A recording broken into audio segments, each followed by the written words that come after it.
dans une période normale pour tout montage d'exposition, c'est-à-dire que les œuvres arrivent, elles sont emballées, elles sont en caisse. La première opération consiste à tout déballer, vérifier que tout est en bon état et n'a pas souffert du transport.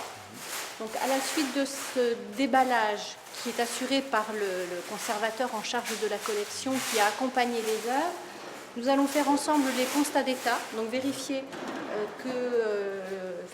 l'état dans lequel les œuvres nous arrivent, qui a pour objectif de veiller à sécuriser et la galerie prêteuse et le musée qui emprunte, et au cas où il arriverait un accident, qu'on puisse établir la responsabilité. L'objectif étant évidemment qu'il ne se passe rien, ni dans l'emballage, ni dans le transport, ni au déballage, ni à l'installation, ni durant l'exposition, ni ensuite en sens inverse au retour, puisque la même chose sera effectuée à la fin de l'exposition. C'est une espèce de chaîne convenue à l'échelle de l'ensemble des musées mondiaux. Oh, alles okay. Nous sommes de Plzeň, de République tchèque.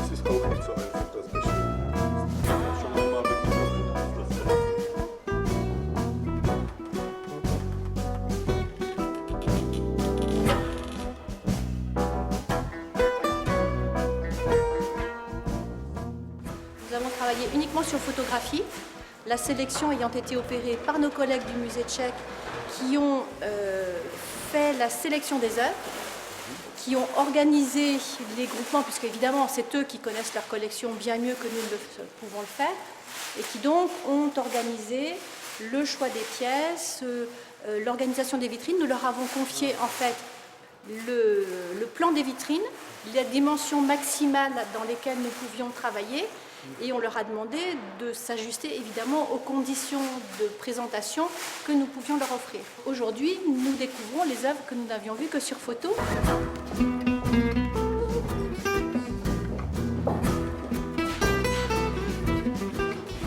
On les avait fait à la grandeur réelle, mais il y a quelques différences, mais pas trop. Là, il y a une grosse différence, mais les autres, on était à peu près dans les clous. En hauteur, c'est à peu près, même en largeur, on est à peu près bien. En fait, oui, on a créé ces petits fantômes en imprimant des photos et en les collant sur du carton plume pour pouvoir faire les installations dans la vitrine et avoir une idée de la place, du volume qu'occupaient les pièces et pouvoir disposer les vitrines de sorte que lorsque les vraies œuvres arrivent, on n'ait plus qu'à les poser sur les tablettes et qu'il n'y ait pas de manipulation inutile et dangereuse pour les autres. Mit der Symbolik natürlich zusammen. Ok. L'exposition, elle est née en fait du jumelage évidemment de Limoges avec Pilsen, de rencontres que nous avons déjà eues à plusieurs reprises avec nos différents collègues des musées de Pilsen, et de la circonstance particulière de cette année qui est que Pilsen est capitale européenne de la culture et que se crée un échange avec Esprit Porcelaine et les porcelainiers de Limoges qui vont présenter des œuvres à Pilsen, qui du coup souhaitaient aussi être présents à Limoges et rayonner dans cet échange particulier que nous avons avec Pilsen. Et le grand musée d'art décoratif de Pilsen, c'est le musée d'art décoratif de Bohême et sa collection de verre, et c'était une proposition très généreuse de dire bah, écoutez, on a nos plus belles collections de verre, on aimerait les présenter à Limoges. Après, il a fallu trouver l'espace pour pouvoir le faire, la sécurité aussi, parce que présenter du verre, il faut de la lumière, il faut des vitrines extrêmement stables, donc on ne met pas ça dans des vitrines bricolées.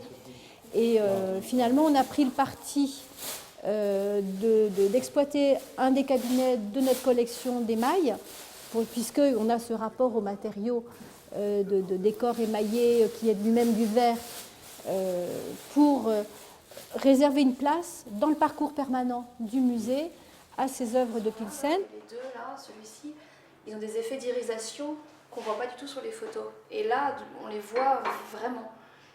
La sélection qui a été proposée va de la fin du XVIIe siècle jusqu'au XXe siècle, avec des œuvres relativement récentes du XXe siècle.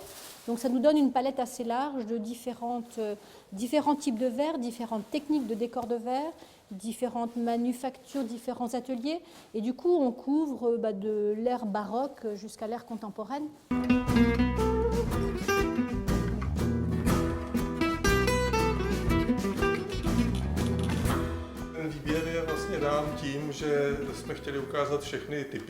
Le choix était facile, on voulait montrer toutes les époques de l'art de verre, en commençant par l'époque baroque, en passant par le 19e siècle jusqu'à la fin du 20e siècle. Quand on était en train de finir l'exhibition ce matin avec Madame la directrice de la galerie de Pilsen, j'étais un peu triste de me rendre compte que c'est pour la première fois, souvent pour la plupart des pièces, qu'on les montre. On prépare une exhibition permanente dans le musée de Pilsen. Et donc ce sont des pièces qui seront mises lors de cette exhibition permanente. Et alors ça c'est une sorte de première. Il y a beaucoup de pièces qui sont vraiment rares et uniques. Moi j'aime particulièrement celui-là. C'est une pièce qui était offerte par Monsieur Spaun. C'est une pièce de Art Nouveau et il a été vraiment offert directement au musée occidental de la Bohème à Pilsen.